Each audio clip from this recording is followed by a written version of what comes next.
Olá, queridos! Que a graça e a paz do nosso Senhor e Salvador Jesus Cristo esteja com cada um de nós, com todos nós, né? Louvado seja o nome santo do Senhor por nos conceder o privilégio de mais uma vez estarmos aqui. Sejam todos bem-vindos, né? A este canal que tem como objetivo estudar a palavra do Senhor, obter conhecimento, né? E eu começo esse estudo perguntando para você, para que você possa fazer reflexão. Queridos, o que você tem feito com aquilo que você tem recebido, o conhecimento que você tem recebido, a luz de revelação que o Senhor Deus tem dado para você, o que você tem feito, como você tem agido com esse conhecimento, você tem recebido, né? E o que você tem feito, como você tem agido, né? Em relação a isso, como nós estamos lidando com tudo que está acontecendo, né? As coisas que estão acontecendo, as informações que estão chegando até a nós, o que nós estamos fazendo com essas informações, né? Será que essas informações que têm chegado todos os dias a nós por vários meios, né? Será que essas informações têm nos trazido o despertar? Será que nós estamos nos despertando, né? Sendo libertos? Será que essas informações que nós estamos recebendo diariamente, ela está nos libertando do erro, do engano de nós mesmos, deste mundo? Ou será que nós estamos ouvindo tudo, vendo tudo, mas isso que nós estamos vendo e ouvindo não tem surtido efeito, né, na nossa vida prática? Como está sendo? Tiago diz que aqueles que é ouvinte, que é só ouvinte, não praticante, né, da palavra, ele está enganando a si mesmo. Então, aquele que só ouve, só ouve, só ouve e não pratica nada, ele está enganando a si mesmo, está perdendo tempo. Então, a gente precisa entender que quando Deus ele traz para nós um discernimento, um conhecimento, uma informação, essa informação ela precisa gerar em nós, né, frutos, né, frutos. Nós precisamos despertar. Então, nós estamos estudando o livro de Zacarias, né? Já passamos da metade do livro, estamos estudando capítulo por capítulo deste livro. Hoje nós vamos dar continuidade nesse estudo. Vamos estudar aqui o capítulo 9 do livro de Zacarias. Queridos, conhecer a palavra de Deus é algo essencial, necessário e essencial. Não só de pão viverá o homem, diz o Senhor, né? Mas de toda a palavra que procede da boca de Deus. Então, nós precisamos, caso de vida ou morte, conhecer e guardar, colocar em prática essa palavra. Então, vamos continuar?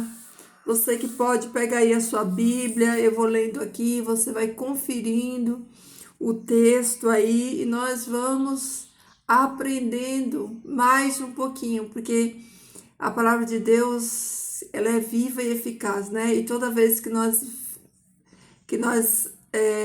chegamos até essa fonte, nós somos alimentados, saciados, né? Então, vamos nos nutrir dessa palavra. Então, vamos lá, capítulo 9 de Zacarias, né?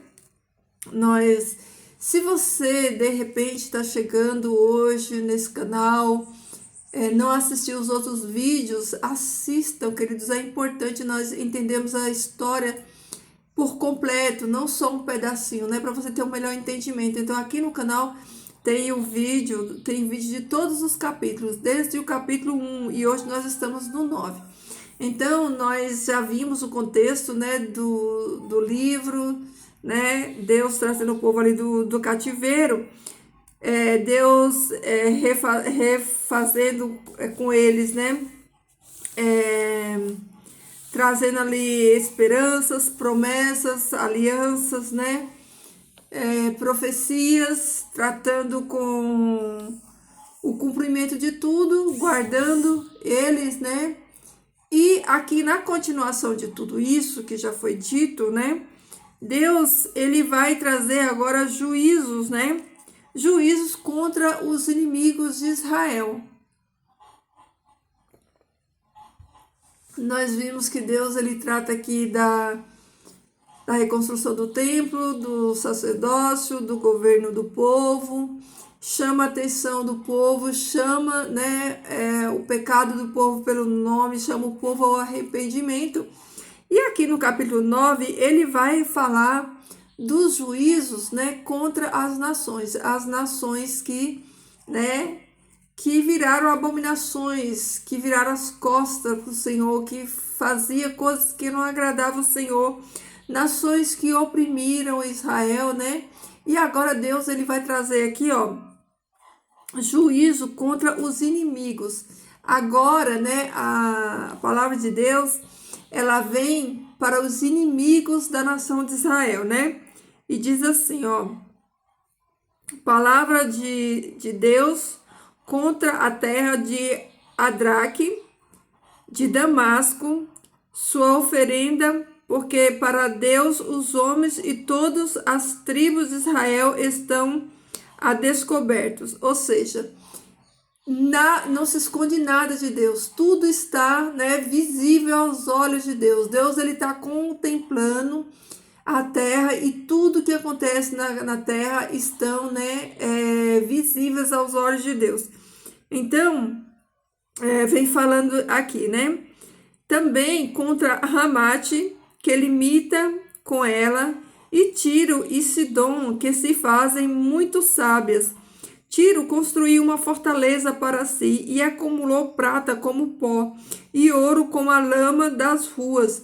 Então, Deus, ele vem falando aqui, ó, juízos contra Ciro, lembrando que Ciro, né, lá em Ezequiel 26, Deus, ele fala para o profeta Ezequiel sobre a destruição de Tiro, né? Tiro, lembra da cidade de Tiro e Sidom, onde Jesus vai, encontra aquela cananeia lá, né? E ele fala, ó, mulher, tua fé te salvou, aquela mulher que teve uma fé extraordinária. Então, é essa mesma cidade, a cidade de Tiro. Esses povos eram povos pagãos, né? Eram povos pagãos. Tiro era uma cidade filisteia, dos filisteus, né? Tiro, Sidom, Ramate, essas cidades aqui, ó, eram todas cidades filisteias, né? Cidades adoradoras de Moloque, de todos esses deuses pagãos, né? Eles adoravam esses ídolos todos, né? Só que Tiro, ela era uma cidade marítima, né? Ela tinha portos, né? Grandes portos que recebiam navios com especiarias, com coisas, né? Coisas ricas, riquezas. Era uma cidade muito rica, imponente, né? Era uma potência marítima, né, da época. Era uma potência, não só uma potência naval, mas uma potência comercial também, né? Era uma cidade esplêndida, extraordinária, de riquezas, né? Aqui diz que a riqueza dela, o ouro, era como a lama das ruas, para você ter noção, né? Da grandiosidade que era a cidade de Tiro. Tiro, ela era tão grande, que ela se ensoberbeceu, ela ficou soberba, assim como o rei Nabucodonosor, né? A sua riqueza chegou tão grande que ele se tornou soberbo. E essa era a condição aqui de Tiro, né? Que hoje está situada no Líbano, né? Quem vai no Líbano hoje pode contemplar e confirmar essa profecia aqui cumprida, as ruínas de Tiro dentro do mar, né, caída no mar. Tiro, a princípio, né, ela foi sitiada pela Babilônia. Nabucodonosor, ele invade a Síria, né, causa uma destruição ali. Tiro Tiro era uma cidade com muros, fortalezas, era uma cidade que eles achavam que jamais ia ser destruída. Humanamente falando, era uma cidade que era impossível ela ser destruída, né? Mas quando Deus decreta uma palavra, né? Não tem muros, não tem fortaleza, não tem nada que não venha ao chão, né? Com um decreto do Senhor. E foi isso que aconteceu com Tiro. Aquela cidade que tinha fortaleza intransponíveis, né? Que ele se orgulhava da sua riqueza, do seu ouro, né? Da sua segurança, da sua fortaleza. Mas Deus, ele decreta juízo contra Tiro, né? E Tiro, ela é destruída. Nabucodonosor, ele vai lá, né? Destrói, invade Tiro. Eu tô com outra cidade na minha cabeça. Invade Tiro, destrói Tiro, mas não destrói por completo. Só que 200 anos depois, Alexandre o Grande, né? Ele vem ali e devasta, literalmente ele devasta a cidade de Tiro, a cidade imponente, a cidade grandiosa, né? Deus usa Alexandre o Grande como instrumento e ele vai ali, ele destrói essa cidade, pega os destroços dessa cidade, constrói uma ponte pelo mar até chegar numa ilha. Então, Deus, ele está sentenciando aqui, né? A cidade de Tiro pela sua soberba, né? Pela soberba e altivez de Tiro, né? Por isso, Deus a destruirá, lançará sua riqueza ao mar, e ela será devorada pelo fogo. Olha aí. Olhará Asquelon e se aterrará também Gaza, Gaza, cidade dos filisteus, eram todas cidades filisteias, né? Gaza terá grande dor e a esperança de Ecrón será confusão para ele. O rei de Gaza perecerá e Ascalon não será habitada. Os estrangeiros morrerão em Asdod e destruirei a altivez dos filisteus. Olha aí, ó. Eram todas cidades dos filisteus, eram as cidades filisteias. Inclusive, quando Alexandre o Grande ele invade aqui, ó, Tiro, que era a capital, né, dessas cidades menores, ele pega o povo de Tiro, os que restaram, e ele vende todo aquele povo como escravo. Tirarei o sangue da sua boca e a sua abominação dentre seus dentes, e eles também serão remanescente para o nosso Deus, e serão semelhantes aos príncipes de Judá, e Ecrón chegará a ser como Hebrom, e morarei junto à minha casa como protetor por causa daquele que passa e do que regressa, e não passará mais sobre eles nenhum opressor, porque agora o vi com os meus olhos. Então, essa primeira parte aqui do capítulo 9, Deus ele vem trazendo juízo, né? Olha como Deus ele é estrategista e como ele faz tudo com ordem, né? Deus ele não faz as coisas tudo com desordem, com bagunça. Não, Deus é um Deus de ordem. Vocês lembram que quando nós estudamos aqui, a gente vem vendo que quando Deus ele traz o povo, Deus ele vai tratando, né, tudo na ordem, na sequência certinho. Deus traz, né, a reconstrução da cidade, como é que se diz? A espiritualidade do povo, vai trazendo tudo na sequência, na ordem, né? E por último, ó, Deus cuida da casa de Israel, do seu povo, faz promessa, né, de que ele vai mandar chuva nos tempos certos, que vai suprir, que vai abençoar. E por último, Deus traz o quê, né? Por último, Deus traz aqui, ó, a condenação. Deus traz o juízo para os inimigos, assim como será no futuro. Tudo que Deus está falando aqui, ó, está jogando luz lá no futuro, está remetendo lá no futuro. Assim como Deus cuidou dos dele primeiro, né? Deus restabeleceu tudo, Deus fez, né? Deus fez a reforma, né? Aqui com eles, a mesma coisa, né? Deus, ele vai fazer no futuro. Os inimigos, né, eles vão ser julgados e destruídos, né, no final. Então Deus restaura, vai restaurando aqui, ó, vai restaurando tudo, e no final Deus, ele decreta o juízo para os inimigos de Israel. E assim será, né? Deus, ele vai trazer o juízo para as nações, para os inimigos no final. É no final, no Apocalipse, no final de tudo, que Deus, ele vai trazer, né, a condenação, o juízo, a ira dele vai ser derramada sobre aqueles que não temem a Deus, aqueles que destroem a terra, né? Como a palavra de Deus fala, que Deus, ele vai destruir aqueles que destroem a terra, né? Aqueles que tornaram a terra uma maldição. Então Deus, ele vai cuidar desse povo, né? E aí, agora, vai no mesmo capítulo, só que Deus vai tratar de outro assunto aqui, ó. Deus, gente, olha como tudo está sistematizado certinho. Os eventos, tá tudo, ó, sincronizado e sistematizado certinho. Olha só.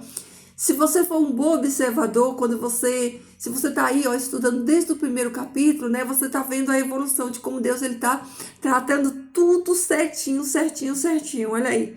E agora, ó, Deus, ele vai falar sobre a vinda, né? A vinda do rei é anunciada. Deus vai anunciar a vinda do rei, né? É incrível a palavra de Deus, né? Como ela tá tratando do presente, cuidando do presente e jogando luz lá no futuro, né? Cuidando agora e trazendo promessa daquilo que é definitivo, né? Lá no futuro.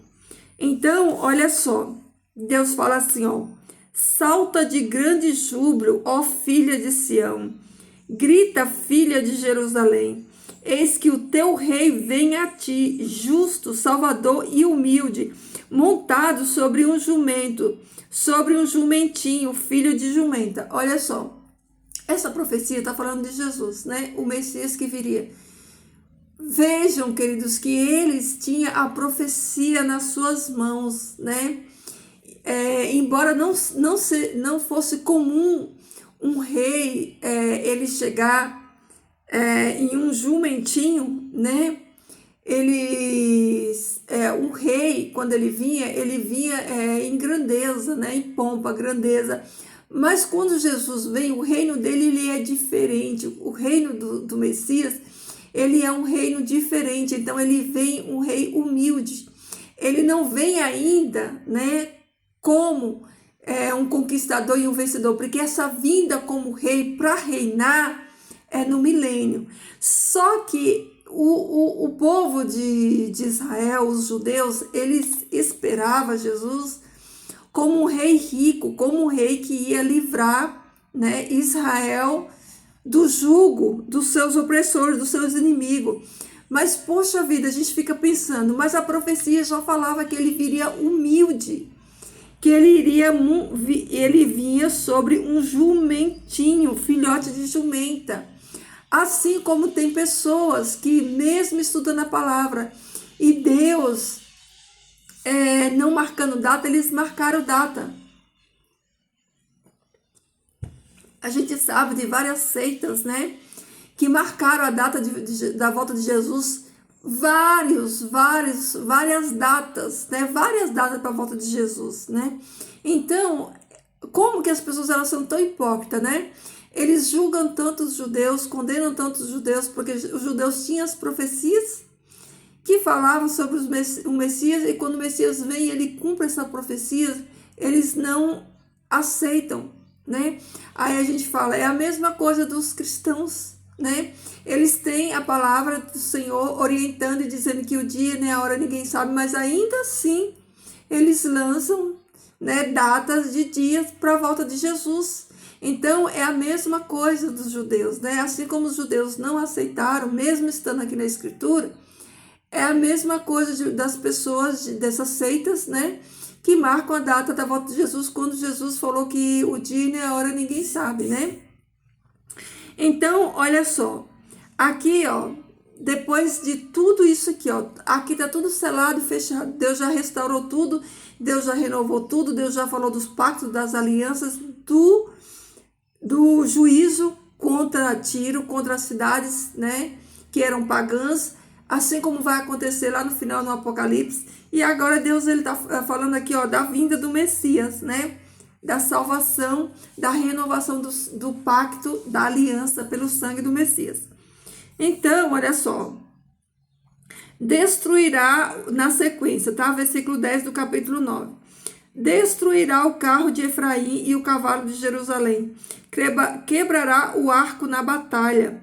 Falará de paz com as nações e dominará de mar a mar, e desde o rio até as extremidades da terra. Pelo sangue do seu pacto também tu livastes os cativos da cisterna, da qual não há água. Habitai na fortaleza, ó cativos da congregação. Eu vos pagarei o dobro por um dia, porque entesei meu arco contra Judá e o amarrei contra Efraim. Lancei a teus filhos, ó Sião, contra os teus filhos, ó Grécia, e te fiz semelhante à espada de um guerreiro. Deus se manifestará contra eles, e sua flecha sairá como relâmpago. O Senhor dos senhores soará a corneta, e se dirigirá para o sul em um redemoinho. Deus dos exércitos descerá contra eles, desperdiçarão e pisarão as pedras na funda. Beberão aflição com vinho e serão cheios como uma taça e como o canto do altar. Naquele dia, Yahvé, seu Deus, livrará o seu povo como a um rebanho, pois são pedras santas postas em sua terra. Quão bom e quão formoso é o trigo para os jovens e doce o vinho para as donzelas, né? Então, termina aqui e amanhã vai continuar. Então, o que acontece? Deus, ele já está entrando aqui, ó, em uma outra fase, né? De falar para eles, né, que o Messias viria, que o rei viria, que esse rei, quando viesse, ele ia renovar a aliança no seu sangue, ele ia tirar do cativeiro, né, os seus, ia trazer libertação para os cativos, para os oprimidos, né? Então Deus, ele traz aqui para o povo essa promessa de vitória, essa promessa de que Jesus viria para restaurar definitivamente. Então, eles leram todas essas profecias, né? E eles não entenderam. Mas, por outro lado, queridos, nada acontece sem a permissão do Eterno, né? Tudo, há um propósito em tudo, em todas as coisas. Então, não só as nações que oprimiram Israel, elas foram alvos dos juízos de Deus. Israel, na sua falha, né? No seu erro, ela também é alvo do juízo de Deus, como quando Deus fala aqui, ó, que Deus, ele visitará as tendas de Judá, né? Que ele exercerá juízo, né? Juízo e justiça. Então, como eu disse aqui anteriormente, Deus, ele é um Deus justo. A justiça de Deus, ela alcança todos, né? Deus, ele pune a todos que cometem pecado, a todos aqueles que andam em rebelião, em rebeldia contra a palavra do Senhor. Por isso, Israel, né? Ela foi alvo da ira de Deus, né? Olha a situação, como nós vimos no passado. Mesmo Deus trazendo essas mensagens de paz, de renovo, de restauração. O povo não aprendeu no cativeiro, o povo ele não aprendeu, né, a adorar a Deus em espírito e em verdade, a viver em obediência à palavra do Senhor. Por isso Deus ele permite, né, que novamente aquele templo, né, que é esse daqui, que eles demoraram 2 décadas para reconstruir, né, com luta, com sofrimento, Deus permite que esse templo, né, ele seja destruído, né, esse templo que daqui uns dias, né, em pouco tempo nós viremos reconstruído de novo, porque é uma profecia para esse templo, né, esse terceiro templo, que ele vai ser reconstruído, né, e vai ser profanado pelo anticristo em Jerusalém. Então Deus permite não só que o templo seja destruído, mas Deus também permite que Jerusalém, no ano 70 depois de Cristo, seja invadida por Roma e seja destruída por causa do pecado das pessoas, por causa das pessoas elas estarem como estão hoje, né? Eles tinham as profecias, eles tinham a Torá, eles tinham os profetas, né? Eles tinham tudo e ainda assim eles foram rebeldes, eles, né, não aceitaram, assim como é nos dias de hoje. Queridos, Jesus diz lá em Mateus 24 que a volta dele seria como nos dias de Noé. As pessoas bebendo, né, comendo, dando-se em casamento, até que a água, né, veio sobre a terra e destruiu tudo. E nos dias de hoje não é diferente, né? A gente fala da volta de Jesus, a gente fala da palavra, a gente fala da profecia, e as pessoas, elas não querem saber, né? Elas estão cegas espiritualmente. Queridos, eu não sei se isso acontece com vocês, mas a impressão que eu tenho é que as pessoas, elas não têm mais prazer em falar das coisas da eternidade. Elas não têm mais prazer na leitura da palavra de Deus. E essas palavras, essas pessoas que eu me refiro a vocês, são pessoas ditas cristãs. Quando você vai conversar com um cristão hoje em dia, eles são tão rasos que eles não têm interesse e eles não têm alegria na palavra do Senhor.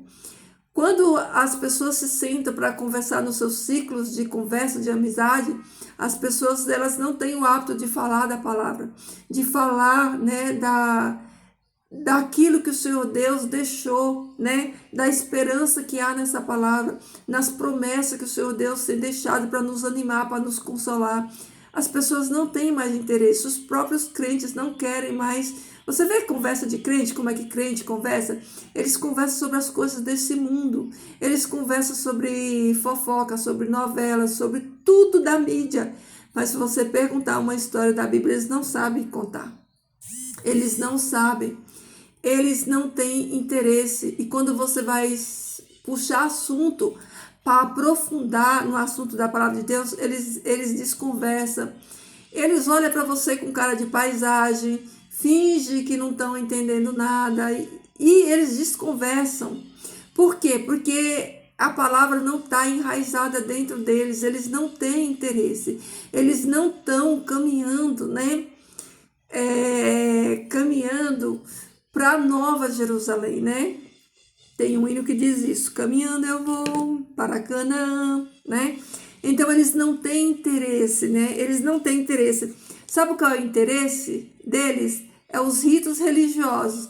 Eles sabem falar de eventos, de show, de programação, de montar programação. Se você perguntar isso para eles, eles falam de show, da roupa do congresso, da moda, disso, de coisas banais e supérfluas. Mas se você perguntar de profecia, você perguntar, né, de temas bíblicos, aí eles não têm interesse, aí morreu o assunto.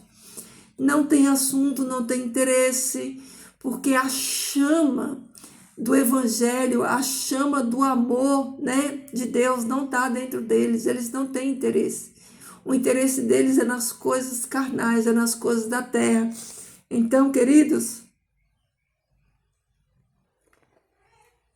o rei veio humilde, montado em um jumentinho, cria de jumento. A profecia se cumpriu. Ele veio restaurar a aliança no seu sangue, trazer paz, a paz que excede todo entendimento. O reino do Messias, como ele mesmo fala, é um reino de paz. Ele não veio, guerrear com Roma. Ele não veio, fazer motim. Jesus não veio, se misturar com as pessoas desse mundo, com os políticos desse mundo. Jesus não veio se misturar com os líderes religiosos da sua época. Jesus, ele combateu a mentira com a verdade.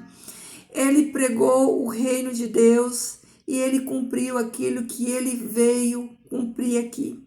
Agora, ele virá no seu reino, em toda a sua glória, com seus exércitos, para reinar.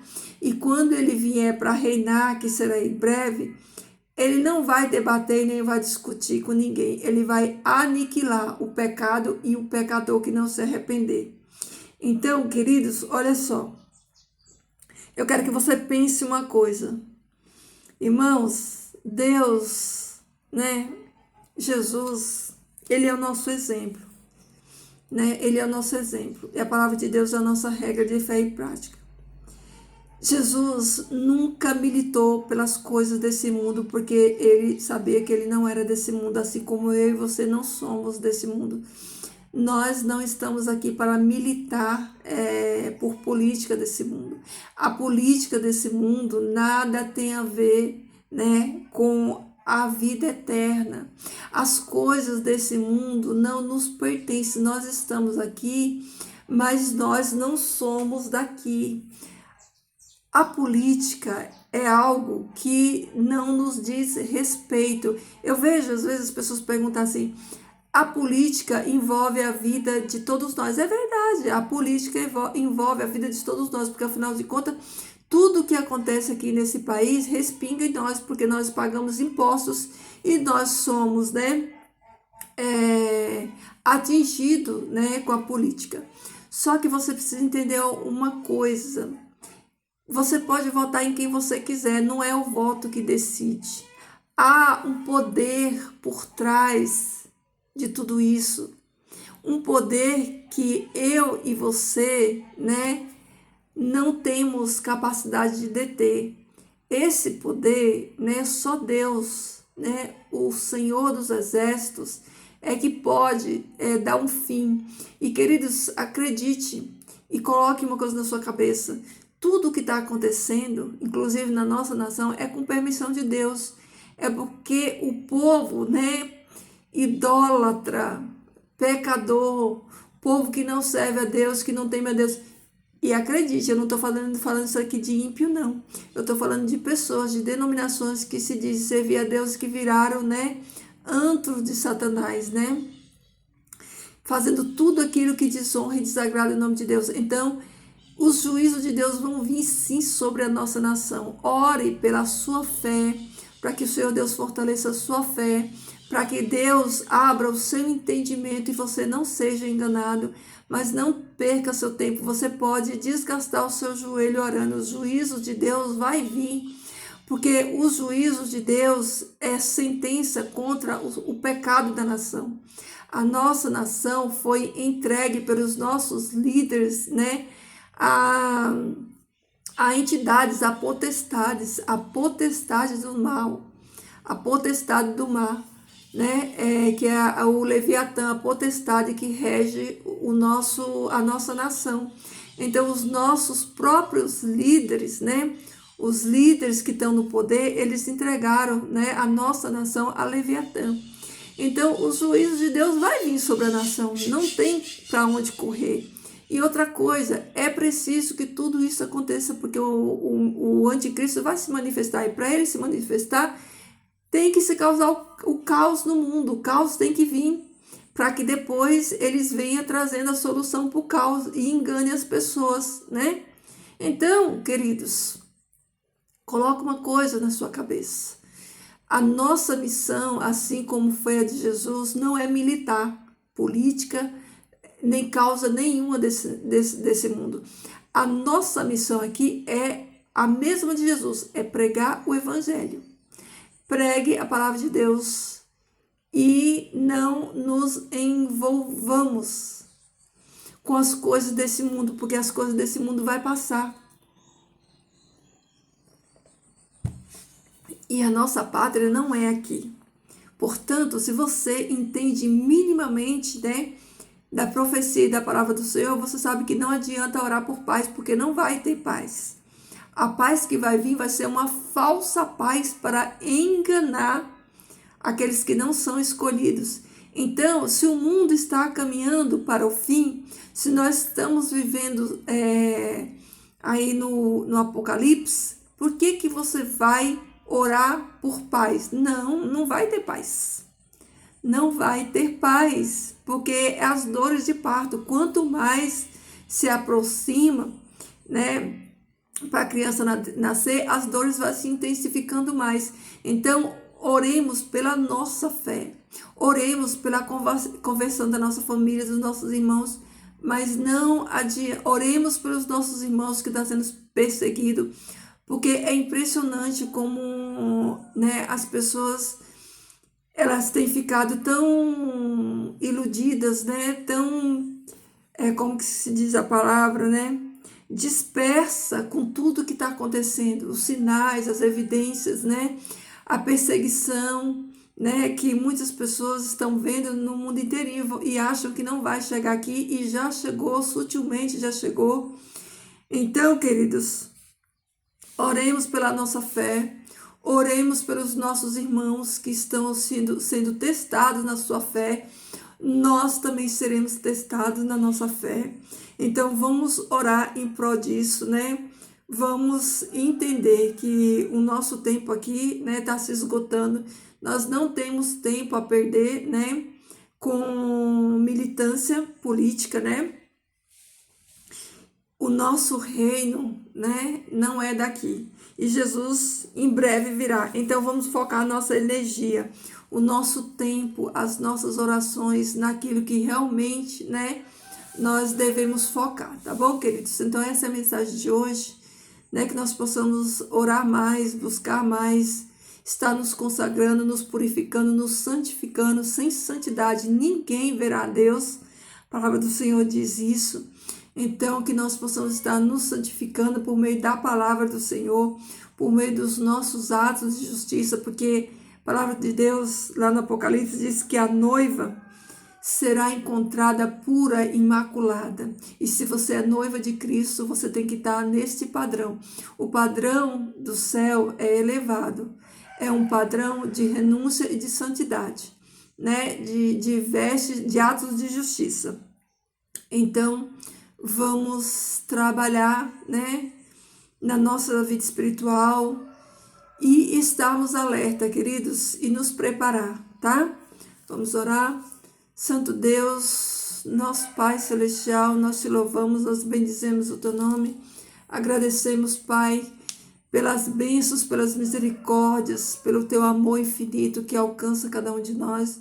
Pedimos, Pai, o discernimento da tua palavra, que a nossa mente, Senhor Deus, seja aberta, Pai, para entender, para estarmos atentos, Pai, a tudo aquilo que tem acontecido no mundo, Senhor Deus.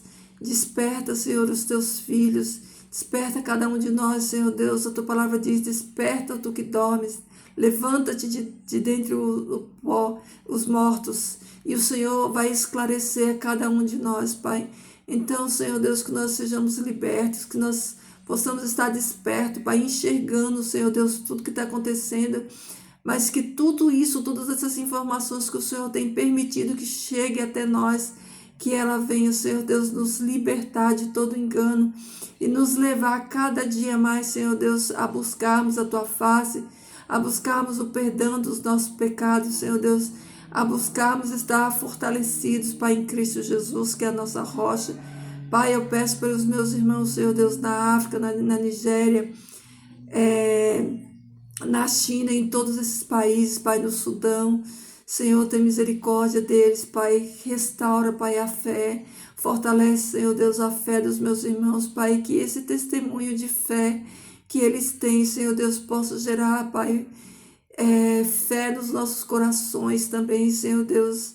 E que um dia, Pai, cada um de nós possamos ser firmes, Senhor Deus, como eles têm sido, e não negar o Teu nome, não negar a fé deles, Pai, mas partir daqui, Senhor Deus, vitoriosos, Senhor Deus, como guerreiros, Pai, não negociando a sua fé, Pai.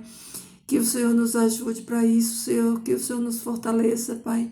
Senhor, salve, Senhor, as nossas famílias, nossos parentes, aqueles que estão afastados de Ti, Pai. Que a Tua misericórdia os alcance, que eles retornem, Pai, para os Teus braços de amor. Pai, eu entrego as nossas vidas nas Tuas mãos, peço a Tua bênção, Pai, sobre cada um de nós, Senhor Deus, sobre todas as bênçãos que o Senhor tem concedido a nós até aqui, Pai. Até aqui o Senhor nos guardou, nos livrou, nos sustentou, Pai. Animou a nossa fé nos dias difíceis, no dia de dor, no dia da angústia, no dia da tristeza, Pai. O Senhor nos consolou, o Senhor nos guardou. Por isso nós estamos aqui, Pai, e nós louvamos o Teu nome santo, Pai. Porque Tu és o único Deus, Pai, Deus eterno, infinito, Pai, que reina, Senhor, absoluto, Pai, sobre o trono, Senhor Deus, de tudo que existe, Pai. Obrigada, Senhor Deus, obrigada, Senhor. Pai, perdoa os nossos pecados. Reanima, Senhor Deus, cada um de nós. Reaviva, Pai, a nossa fé, Senhor Deus. Reaviva cada um de nós, Senhor Deus. Derrama, Senhor Deus, a porção dobrada do Teu Espírito Santo, Pai, sobre as nossas vidas, para que nós possamos continuar, Pai, sendo luz nesse mundo de trevas, Senhor Deus. Nos dá sabedoria, Pai. A Tua palavra diz que todos aqueles que necessitam, Pai, de sabedoria, que peça a Ti, que o Senhor dá e não lhes nega. Por isso nós pedimos, Pai, sabedoria dos altos céus, para lidar, Senhor Deus, com as questões, Senhor Deus, desse mundo, para que nós possamos, Senhor Deus, estarmos, Pai, firmados, Senhor Deus, e não venhamos ser enganados, Pai, mas que cada vez mais a Tua luz brilhe em nós, Senhor Deus, que nós sejamos testemunhos, Pai, para todos aqueles que estão ao nosso redor, Senhor. Obrigada, Pai. Fica conosco, que os Teus anjos nos protejam, que o Teu bom Espírito, Pai, esteja, Senhor Deus, habitando em cada um de nós, nos fortalecendo e nos levando, Pai, a Te adorar em espírito e em verdade. Pai, obrigada por tudo. Essas bênçãos eu rogo a Ti em nome de Jesus. Amém. Amém, queridos. Que Jesus transborde amor no meu e no seu coração. Se prepare, os dias difíceis já chegou. A terra está descendo ladeira abaixo, né? E nós precisamos estar alertas, né? Então, que o Senhor Deus nos ajude para isso. Queridos, deixa aí o seu like no vídeo, não custa nada. Seu comentário, né? Seu pedido de oração, se você tem algum. Senhor Deus te abençoe, queridos. Fiquem todos com Deus. Cheiro, meu povo, até amanhã.